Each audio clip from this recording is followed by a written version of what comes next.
académico de hidrología en el área de hidráulica ambiental y bueno, veo que el evento trata prácticamente de temas del agua.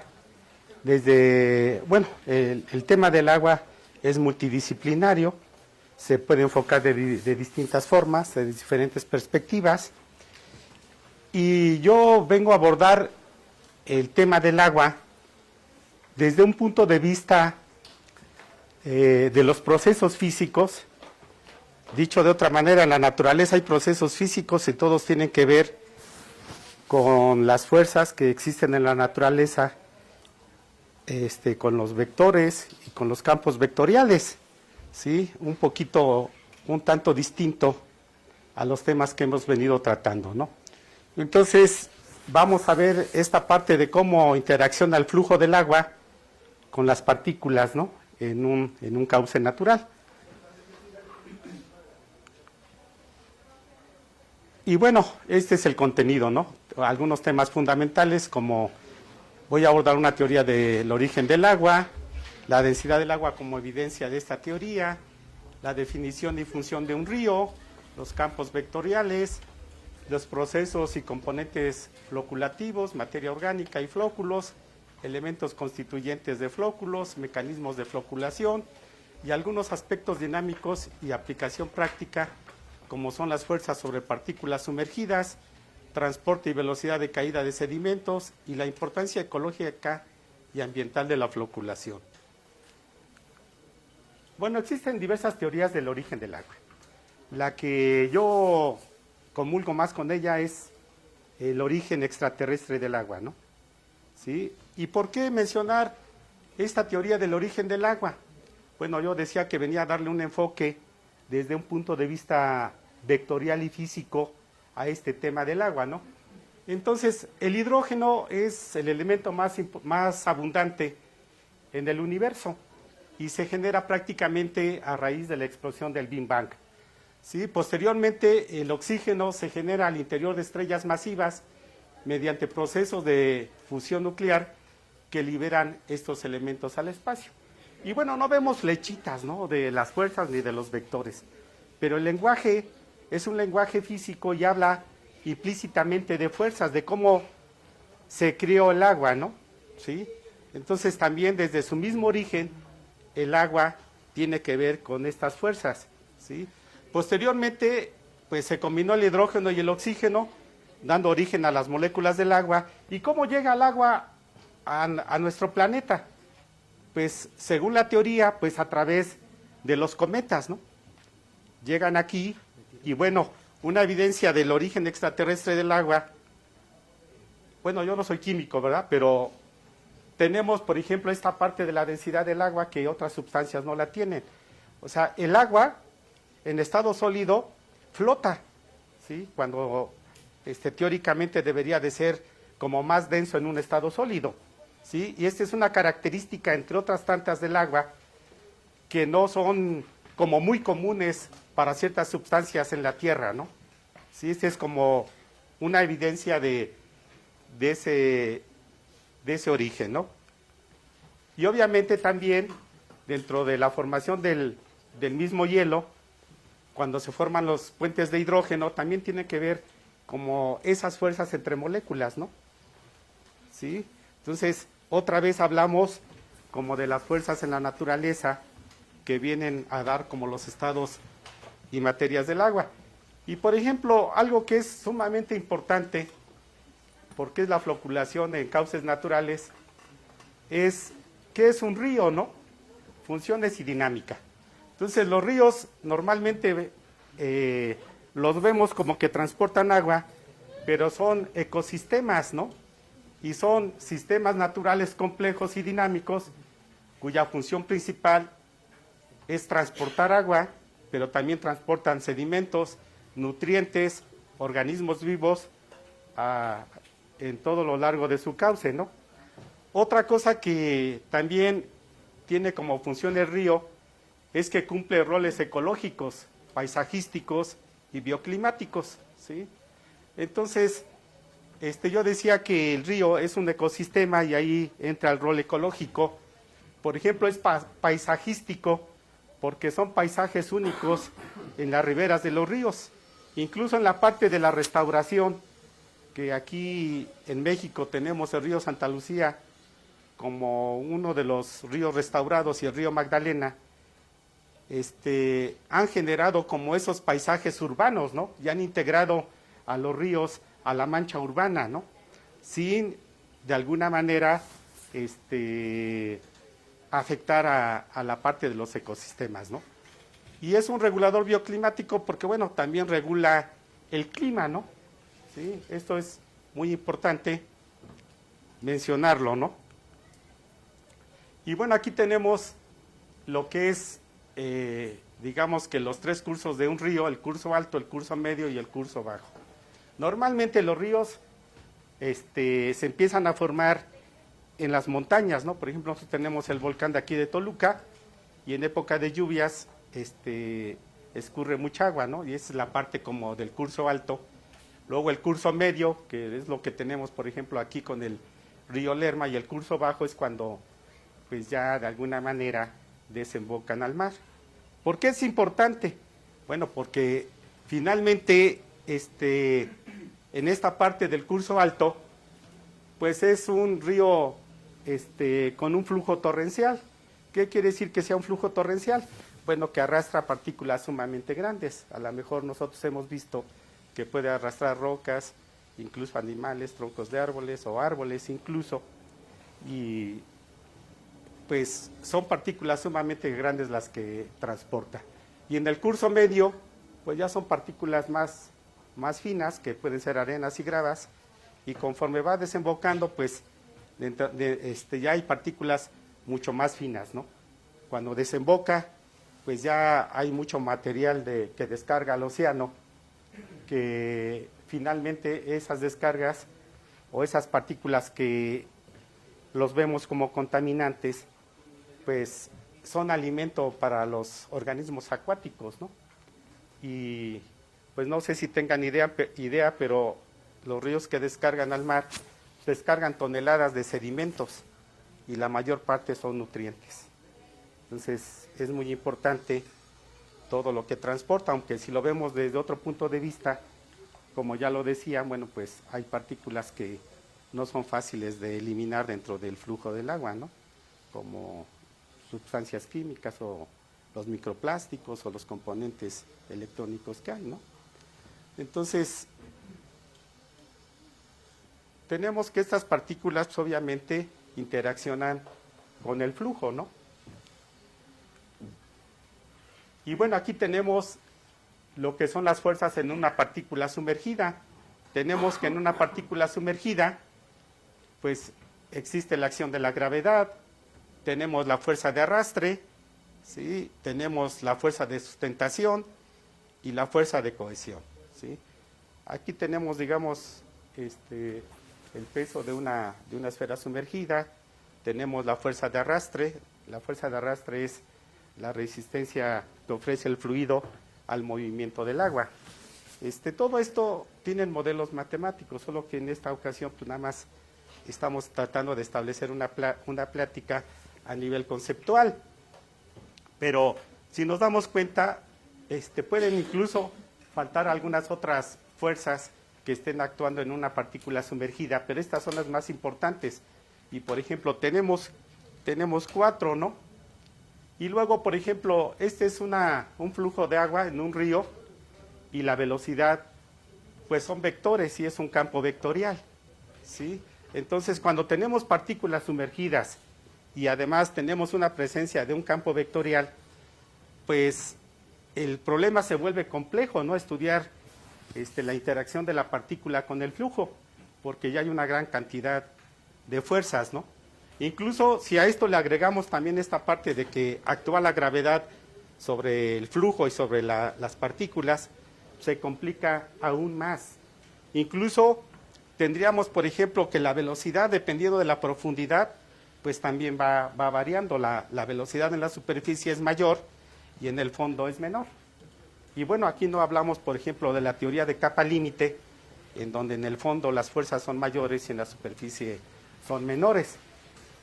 Es muy complicado como establecer todas las fuerzas que actúan entre la interacción del flujo y de la partícula. Incluso también, pues aquí estamos representando el flujo en el sentido longitudinal, pero también puede haber velocidades transversales, aunque normalmente no se estudian porque la resultante de esas fuerzas transversales pues es cero, ¿no? La más importante es, digamos, que la que se da a lo largo del flujo, ¿sí? Entonces, pues todas estas fuerzas son los que dan origen a esos procesos de floculación en los ríos, ¿sí? Y luego, bueno, ¿de dónde vienen esas partículas que están dentro del agua? Entonces, hay algunas que vienen del exterior, de las riberas de los ríos o de la misma cuenca, que la cuenca es la zona donde de alguna manera llegan todos los escurrimientos al río, y la otra, las que ya están de alguna manera dentro del río, o lo que llamamos fuentes autóctonas y alóctonas, ¿no? Entonces, dentro de la materia orgánica autóctona está la materia orgánica particulada, incluso aquí tenemos la materia orgánica particulada gruesa y la materia orgánica particulada fina. Y si vamos abundando, cada vez son como más conceptos y más elementos que hace complejo como todo el estudio de esas partículas con el agua, ¿no?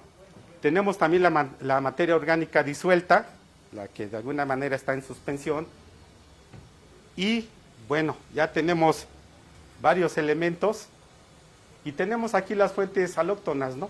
Tenemos una cuenca que cuando hace viento arrastra las partículas y muchas de ellas van a dar al río.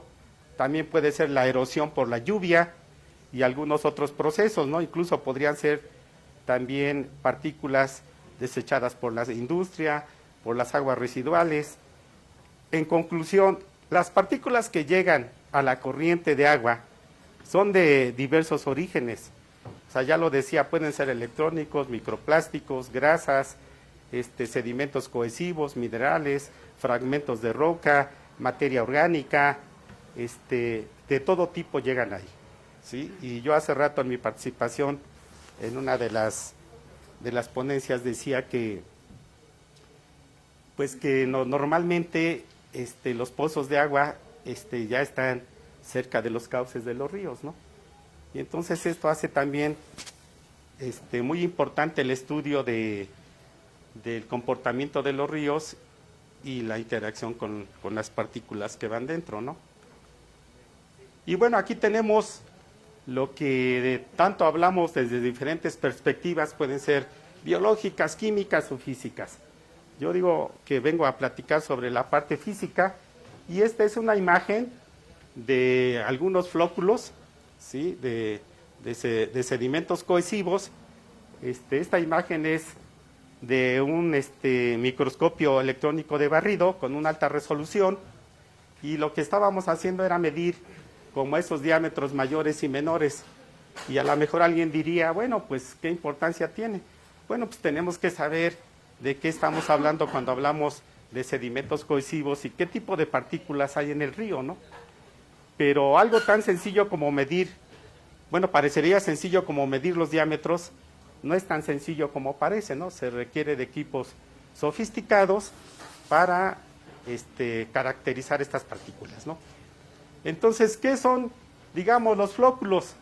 Pues son microsistemas dinámicos, normalmente son partículas cohesivas que funcionan como pequeños ecosistemas autónomos con componentes o comportamientos físicos, químicos y biológicos, ¿sí? ¿Y qué quiere decir que sean microsistemas dinámicos? Bueno, que van cambiando a través del tiempo, ¿no? No conservan su estructura y no conservan como su origen, ¿sí? Sino que en la interacción del flujo van cambiando, ¿no? ¿Sí? Y bueno, también son sistemas químicos porque ya lo decían anteriormente los compañeros, pues hay sustancias químicas, hay bacterias y hay virus, ¿no? ¿Sí? Entonces es complejo como los componentes de los flóculos, ¿no? Y bueno, aquí también dice que su dinamismo es resultado de la interacción constante con el agua, condicionando sus propiedades y funciones dentro del medio. Y aquí tenemos los componentes de un flóculo, los más importantes, ¿no? Tenemos materia inorgánica, que pueden ser partículas minerales, metales naturales, materia orgánica, que pueden ser microorganismos, partículas orgánicas no vivas, sustancias poliméricas extracelulares, partículas exopoliméricas transparentes, sustancias húmicas, agua y espacio de poro, sustancias xenofóbicas y gotas de aceite. Probablemente nos haya faltado más. Sin embargo, estas son las más importantes, ¿no?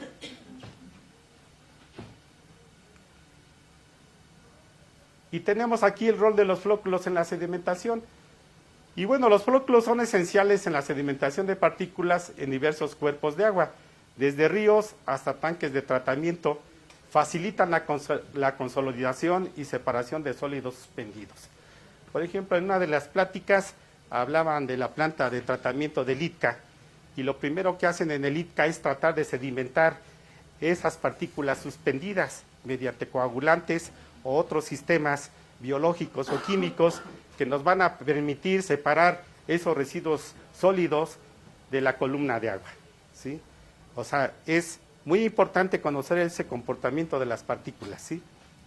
Dice, también es como muy complicado en cauces naturales estudiar, digamos, el comportamiento de las partículas y el flujo, ¿sí? Porque los flóculos que están en la corriente de agua son muy sensibles al movimiento y a las fuerzas. O sea, se necesitan métodos no invasivos para determinar, por ejemplo, nada más la forma y el tamaño de esos flóculos, ¿no?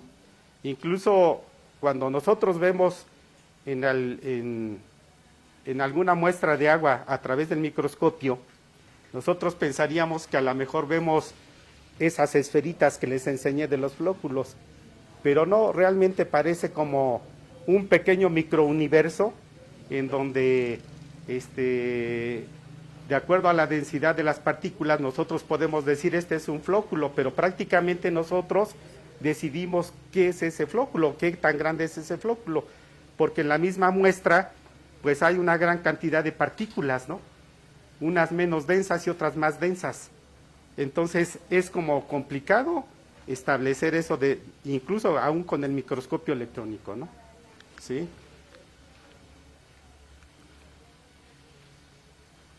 Y bueno, a lo mejor ustedes se preguntarán, entonces, ¿cómo los estudian?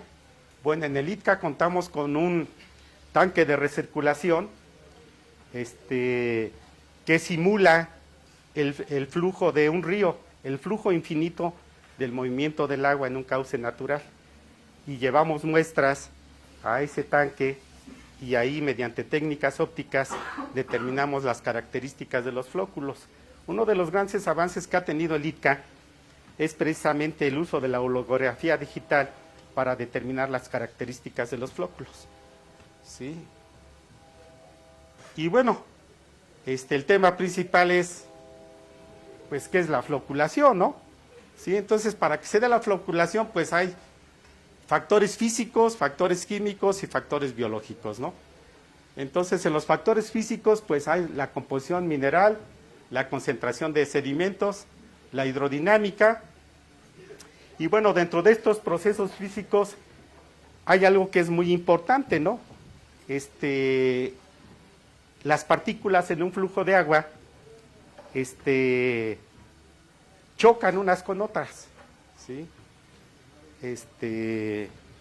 Pues atendiendo a esta parte del movimiento browniano, incluso las teorías de la floculación, pues también se basan en este tipo del movimiento browniano, ¿sí? Y los factores químicos, pues, influye la salinidad, el pH, ¿sí? En los factores biológicos, la materia orgánica y microorganismos.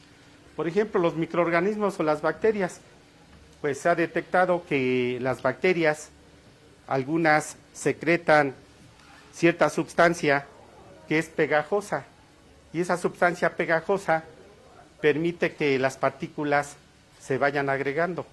Pero también es cierto que en las colisiones que hay de las partículas dentro del flujo, atendiendo a la física, pues hay algunas que logran encontrar algún hueco y se integran como a la partícula más grande, pero también puede haber un choque de pronto que encuentre una parte mineral y entonces la partícula rebota y no se integra, ¿no? Incluso puede desintegrar a la partícula más grande. Esto también es muy importante. ¿Por qué? Bueno, porque los procesos físicos que se llevan a cabo dentro del río con las partículas obedecen a la teoría del caos. No siguen una ley definida, ¿no? Sino que todo el movimiento dentro del flujo del agua y las partículas es caótico, ¿sí? Y eso hace complejo como, pues, ese estudio, ¿no? De los flóculos. Y bueno, aquí veíamos que los flóculos se sedimentan y es muy importante para retirar contaminantes en algunos otros tipos de tratamiento, ¿no? Ah, caray. ¿Ya se acabó la batería o no me cambia? Ay, oye, oye. Bueno, aquí tenemos esta parte de lo que es la floculación y tenemos partículas individuales o flóculos individuales sumamente pequeños, también por eso reciben el nombre de sedimentos cohesivos, ¿no? Aquí tenemos de 0.2 a 2.5 micrones, que son, digamos, como se caracterizan los sedimentos cohesivos. Y bueno, estas partículas tienden a agregarse y empiezan formando grupos pequeños de partículas que se llaman microflóculos y que van de un tamaño de 50 a 200 micrones. Y bueno, cuando se logran aglomerar más, se llaman macroflóculos con tamaños mayores a 200 micrones. Y luego viene el rompimiento, y a lo mejor alguien podría preguntarse, bueno, si ya se hizo una partícula grande y ya están, pareciera como fuertemente ligadas, ¿por qué se rompen? Bueno, se rompen porque al ser una partícula sumamente grande, ya hay mucho intraflujo de agua dentro de su estructura, ¿sí? Y entonces ya empieza a haber como esas fuerzas de la hidrodinámica del río y también las fuerzas que actúan en las partículas y llegan a cierto tamaño y se rompen y otra vez vuelven a agregarse, ¿no? Entonces, ¿qué es la floculación? Pues es la agregación y desagregación de partículas, ¿no? Y también esta agregación y desagregación, pues obedece a las fuerzas que yo les comentaba, ¿no? ¿Sí? Entonces, vamos a ver algunas de las fuerzas que actúan en la floculación. Pues actúan las fuerzas de Van der Waals, las fuerzas electrostáticas, las fuerzas hidrodinámicas, los puentes poliméricos e interacciones hidrofóbicas, incluso algo que no mencionamos aquí, pues pueden ser los mismos obstáculos naturales de la corriente, ¿no? Que pueden ser ramas, basura, rocas o lo que ustedes quieran y manden, que incluso tornan un flujo uniforme en un flujo turbulento, ¿no? ¿Sí? Entonces, por ejemplo, aquí, pues no hemos hablado de la turbulencia, pero la turbulencia también genera como otro tipo de fuerzas, ¿no? Y entonces, conforme vamos profundizando en el estudio de la floculación, cada vez es más complejo. Incluso dentro de la línea de investigación del ITCA, las primeras tesis del estudio de sedimentos cohesivos únicamente estudiábamos arenas y gravas. ¿Sí? Luego el doctor empezó a estudiar como el inicio de movimiento, o sea, las partículas en el fondo, ¿sí? Y que obedecían mucho también a la teoría de capa límite y a los parámetros de Shields, y luego un servidor empezó a estudiar los sedimentos cohesivos a nivel experimental, y la avanzada ahorita en el ITCA es estudiar el impacto que tiene la materia orgánica en los procesos de floculación. Ya no nada más estudiamos arenas y gravas o minerales o arcillas, sino ya vamos un poco más con esta parte de la materia orgánica.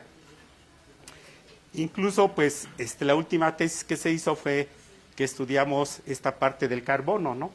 Tenemos pensado estudiar como esa parte del nitrógeno e ir avanzando. Probablemente haya tesis posteriormente en el que se analice el comportamiento de los microplásticos o de los aceites, ¿no?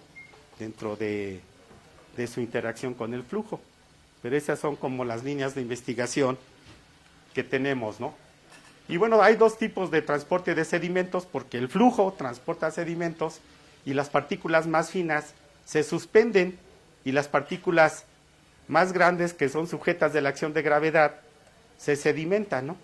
Y bueno, ahí en el fondo tenemos esos procesos físicos que también se llevan a cabo y que también tienen que ver con las fuerzas, con la parte de la rodadura, la saltación o el arrastre. Y esas fuerzas y esos fenómenos físicos en el fondo tienen que ver con la teoría de capa límite, ¿no? Y la fuerza cortante y la velocidad crítica. ¿Sí? Ay.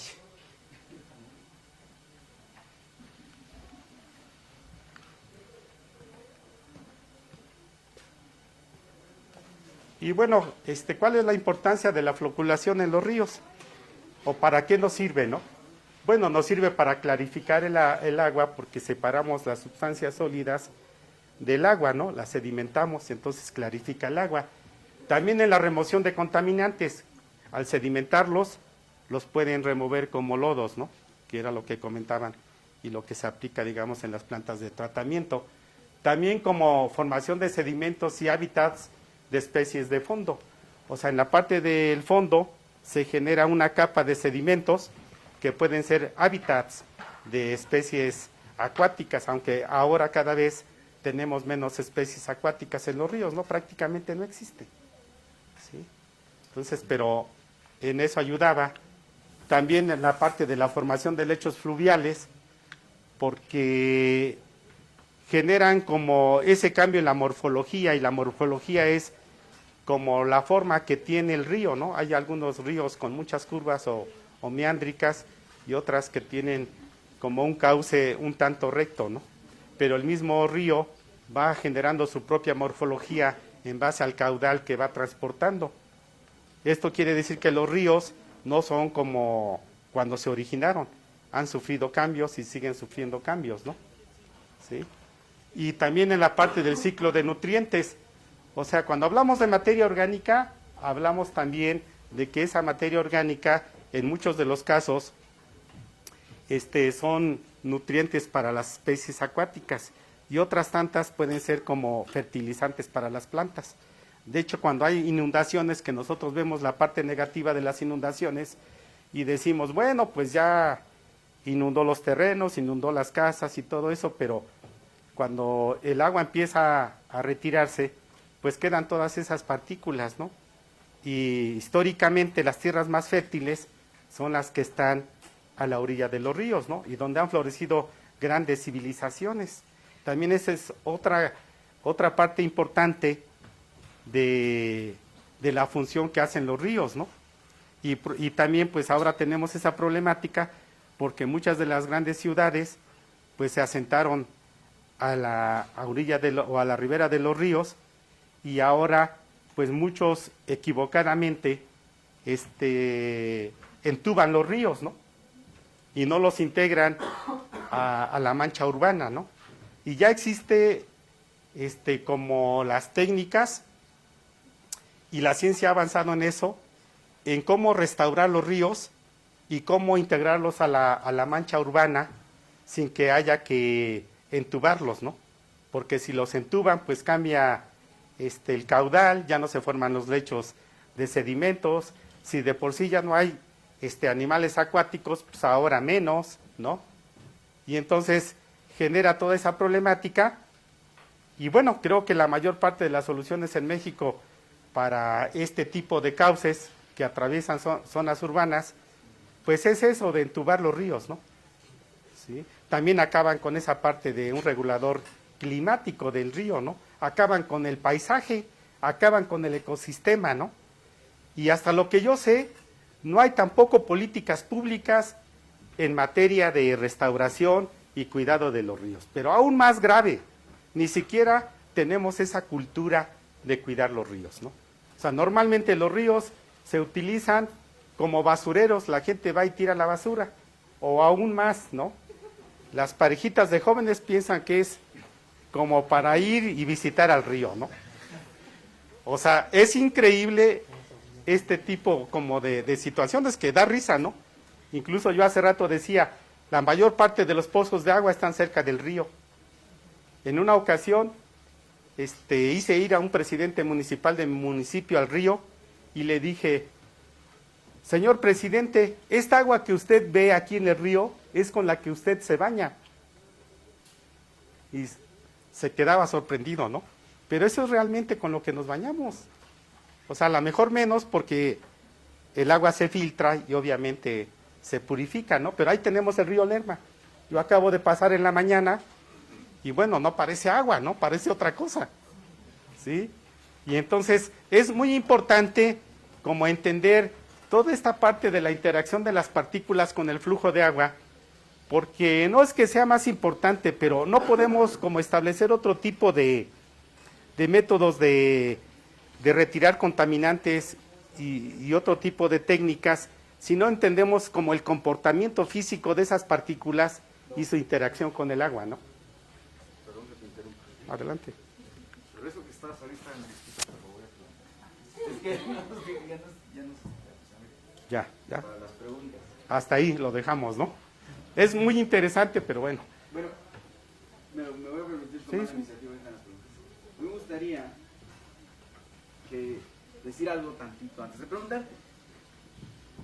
Y bueno, ya no están preguntando. Vinieron los de ITCA y a todos nos sorprendieron con la planta de tratamiento. Casi, perdón, porque a la mayoría le interesan esas cosas. Pero normalmente nos pasa, o sea, no, la gente que se dedica como a la parte física de todos los problemas del agua, pues hasta en este tipo de eventos son como los raros, ¿no? Casi todo el mundo está en la línea del agua. Entonces me gustaría primero hacer un comercial tuyo. Yo cuando te conocí, pues eras más bien un ingeniero civil que construía pues, proyectos de edificación.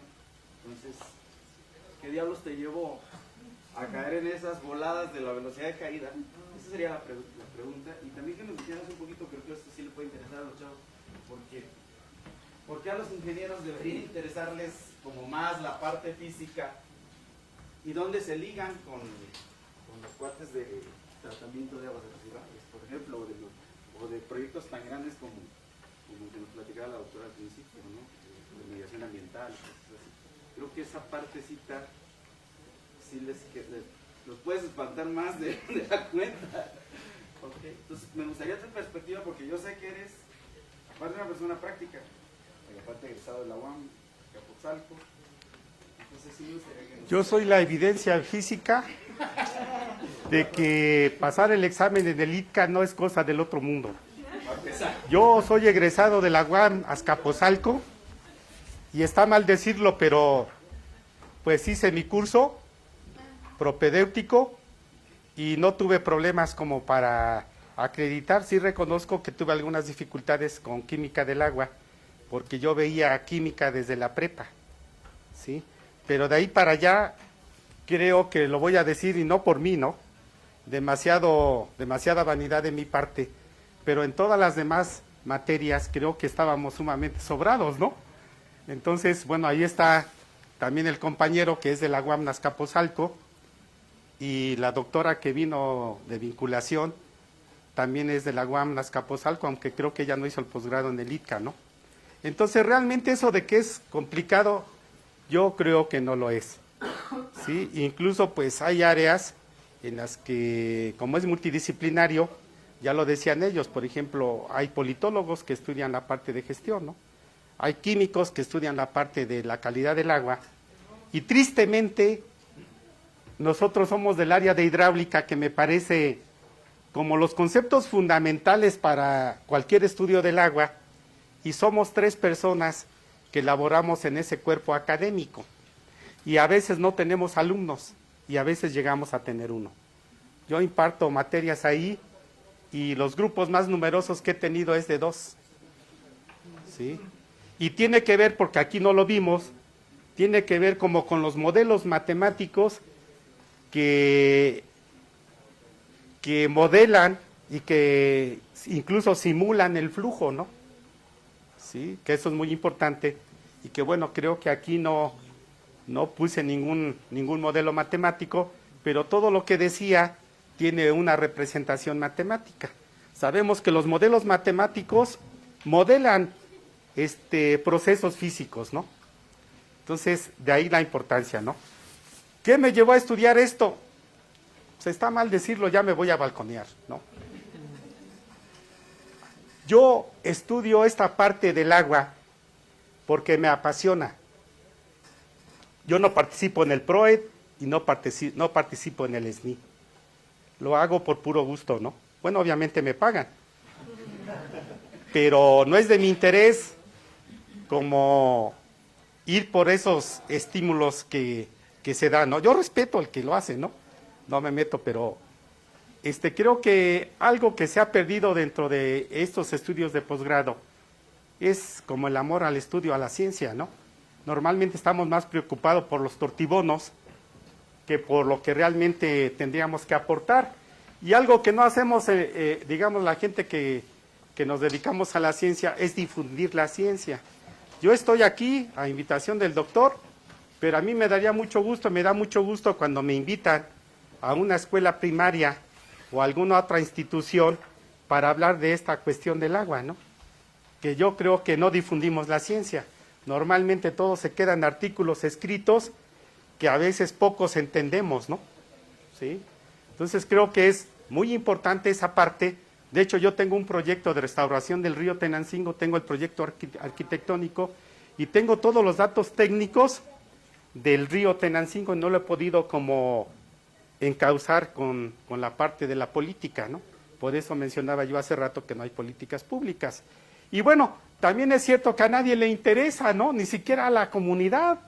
O sea, ven los ríos, los ven contaminados, aquí lo vemos y no pasa nada, ¿no? Y seguramente no pasará.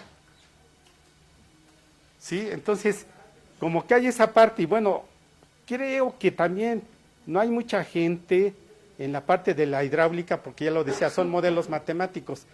Pero yo me pregunto, bueno, si nosotros somos ingenieros civiles o somos como ingenieros en alguna otra área, pues hemos cursado la mayor parte de las materias de matemáticas, ¿no? Entonces, como, ¿por qué no inscribirse como al área de hidráulica ambiental, ¿no? Si se supone que nosotros técnicamente ya estamos formados, ¿no? Y bueno, sin que se interprete mal, por ejemplo, tenemos más alumnos en gestión del agua. Tenemos alrededor como de 15 y en hidráulica a veces no vemos ninguno. Entonces, como que hay algo que no concuerda, ¿no? Y otra vez, pues, la hidráulica es básica para entender el comportamiento químico, biológico y físico de los contaminantes en los cuerpos de agua, ¿no?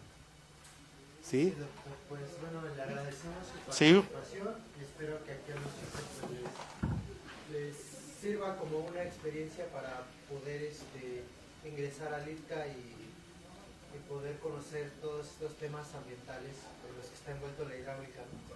Y pues agradecemos la participación, le hacemos la entrega de su constancia por haber participado en el primer conversatorio de tecnologías aplicables a la remediación ambiental y les pido de favor que le brindemos un fuerte aplauso.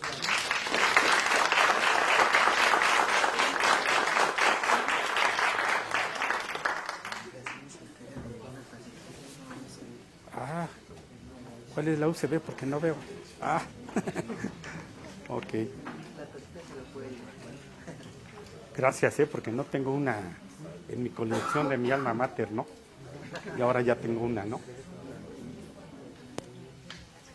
Sí, porque si no me lo llevo, ¿eh? ¿A mí? ¿No?